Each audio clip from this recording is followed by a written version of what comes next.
Class 8 এর গণিত ক্লাসে তোমাদের সবাইকে স্বাগতম। আজকের এই ক্লাসে তোমাদের অনুশীলনী 2.2 এর 9 নাম্বার প্রশ্ন, 10 নাম্বার প্রশ্ন এবং 11 নাম্বার প্রশ্ন উত্তর করার চেষ্টা করব। তো সর্বপ্রথম আমরা আসি 9 নাম্বার প্রশ্ন। আমি তার আগে তোমাদের বলে দিই, আমরা অনুশীলনী 2.2 এর 9 পর্যন্ত অর্থাৎ 8 নাম্বার পর্যন্ত কিন্তু পূর্বের ক্লাস পর্যন্ত সম্পূর্ণ করেছি। যারা সেই ক্লাসগুলো দেখোনি, তোমরা চাইলে এই ভিডিওর প্লেস থেকে সেই ক্লাসগুলো সব দেখে নিতে পারো।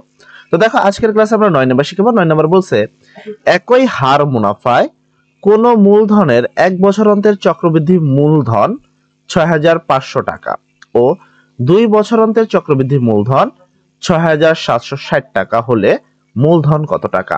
তাহলে এক্ষেত্রে আমাদেরকে দুইটা কোয়ে করতে হবে।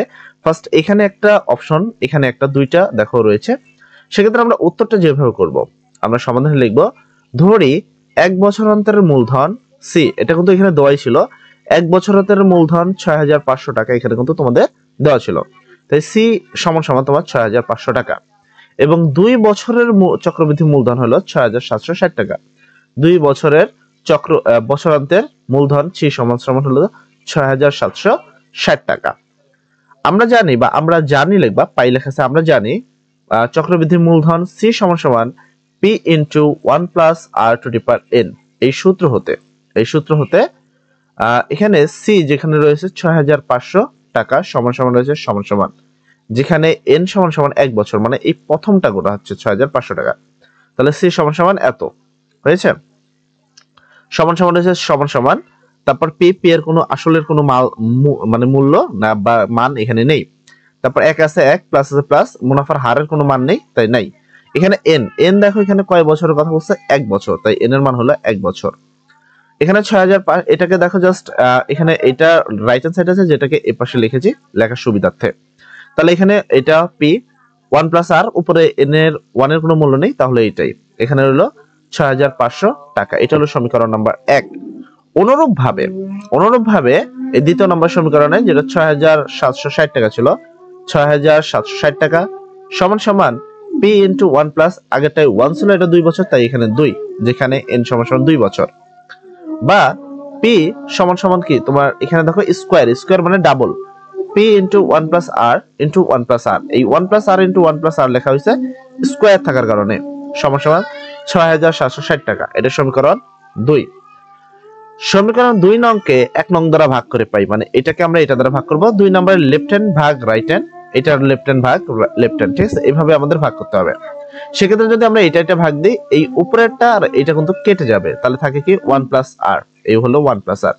আর এটাকে এটা দ্বারা যদি ভাগ দিই, তাহলে ৬৭৬০ টাকা, এখানে ৬৫০০ টাকা। কাটাকাটি করলে উপরে থাকে ৩৩৮ এবং নিচে থাকে ৩২৫। তো এর পরবর্তী যদি আমরা একটু নিচে আসে, 1 প্লাস আর ছিল সমান সমান এখানে ৩৩৮ আর এখানে ৩২৫। সেক্ষেত্রে আমরা আর গুণ করব এভাবে, ঠিক আছে? দুই ভগ্নাংশ সমান সমান আকারে থাকলে আর গুণ করতে হয়। তাহলে এইটা দ্বারা নিচেটা গুনবো, একের সাথে যদি তোমার ৩২৫ গুণ করি তাহলে ৩২৫ হয়, প্লাস চিহ্ন আছে প্লাস। আর এর সাথে যদি ৩২৫ গুণ করি তাহলে ৩২৫ আর সমান সমান এখানে ৩৩৮, এর নিচে তো কিছু নাই, তাই এখানে ৩৩৮ই হবে।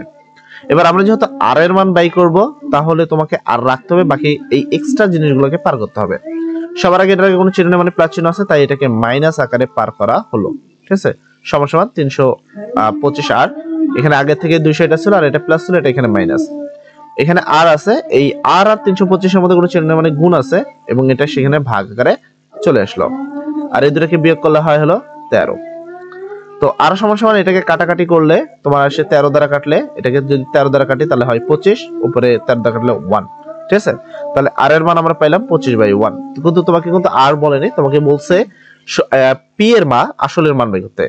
আর এর মান 1 নং সমীকরণে বসিয়ে পাই, তুমি চাইলে 2ও বসাতে পারো, তবে 1 নং এ বসালে তোমাদের সুবিধা হবে, ঠিক আছে? প্রথমে ছিল তোমার পি ইন্টু 1 প্লাস আর, আর এর জায়গায় দেখো আর এর যে মানটা আছে এই মানটা এখানে লিখে দেওয়া হয়েছে। আর কিন্তু এখানে ছিল, কিন্তু আমরা এখানে দেখো 1 নং সমীকরণ কিন্তু এখানে আর ছিল, ঠিক আছে? তোমাদের দেখার সুবিধা, দেখো এখানে কিন্তু আর ছিল, কিন্তু আর এর জায়গায় আমরা এখানে আর এর মানটা লিখে দিছি। তারপর সমান সমান ৬৫০০ টাকা। তাহলে এখানে পি, এটা উপর নিচে আছে, লসাগু হবে, তো লসাগু হলো 25, যেহেতু আর নিচে নাই তাহলে এটা আর এটা গুণ, 25 × 25 প্লাস 1 প্লাস 1 সমান সমান যা আছে তাই, ঠিক আছে? এর পরবর্তী এই পি আমরা এই পিটা রাখবো, তাহলে এটা রাখলাম। এই নিচে এটা ভাগ আকারে আছে, এপাশে গেলে এটা গুণ, তাহলে এখানে হলো 26 আর এখানে পি। তাহলে যদি পি রাখি, এবার দেখো তুমি 26 এখানে গুণ আকারে আছে, সেক্ষেত্রে এই 26 এখানে যাবে ভাগ আকারে, উপরে যা আছে সেটাই এখানে, ঠিক আছে। দেন এটাকে যদি আমরা ক্যালকুলেশন করি তাহলে 6250 টাকা হয়। সুতরাং মূলধন 6250 টাকা। এই হলো আমাদের 9 নম্বর প্রশ্ন কমপ্লিট। তারপর আমরা করব আমাদের 10 নম্বর প্রশ্ন। 10 নম্বর প্রশ্ন বলছে বার্ষিক শতকরা 8.50 টাকা চক্রবৃদ্ধি মুনাফায় 10,000 টাকার 2 বছরের স্ববৃদ্ধি মূল ও চক্রবৃদ্ধি মুনাফা নির্ণয় করো। তো এটার জন্য স্ববৃদ্ধি মূলের সূত্র তোমাকে জানতে হবে এবং চক্রবৃদ্ধি মুনাফা সূত্র তোমাকে জানতে হবে। যেখানে আর এর মান দেওয়া রয়েছে এবং আসল, নিজের আসলের টাকা দেওয়া আছে, সময় 2 বছর দেওয়া আছে, মানে সূত্র জানলে তুমি ইজিলি পারবা, ঠিক আছে। সেক্ষেত্রে যদি আমরা সেই প্রশ্নের উত্তরে আসি, লিখবো আমরা জানি স্ববৃদ্ধি বা চক্রবৃদ্ধি সমান সমান c into p into 1 plus r two the power n। এখানে মূলধন হলো 10,000 টাকা, তাহলে মূলধন p সমান সমান 10,000 টাকা। মুনাফার হার হলো 8.50%, অর্থাৎ মুনাফার হার r সমান সমান 8.50%, পার্সেন্টকে তোলার জন্য নিচে 100, ঠিক আছে। তো 8.50% চিহ্নটা তোলার জন্য নিচে 100। এখানে সময় দেওয়া ছিল 2 বছর, তাহলে সময় n সমান সমান 2 বছর। এবার চক্রবৃদ্ধি বা স্ববৃদ্ধি মূল নির্ণয় করার জন্য সূত্র বসাবো। তাহলে স্ববৃদ্ধি মূল c সমান সমান 10,000, মানে এই p এর মান হলো 10,000, কোন চিহ্ন নেই মানে গুণন, এখানে 1 আছে 1 প্লাস চিহ্ন আছে প্লাস r এর মান হলো 8.50 ডিভাইডেড 100, 8.50 ডিভাইডেড 100, এরপরে n হলো 2, তো n হলো এখানে 2। দেন এখানে 10,000 আছে 10,000, গুণ আছে গুণ, ঠিক আছে। দেন এটা উপরে আর নিচে আছে ভগ্নাংশ, তাহলে আমরা লসাগু করব, তাই লসাগুর জন্য এই দাগটা নিয়ে নিলাম। এই 100 হলো নিচে মিললে এক না মিলে সব, নিচে 100 আর নিচে তো কিছু নেই, তাই এটাই লসাগু।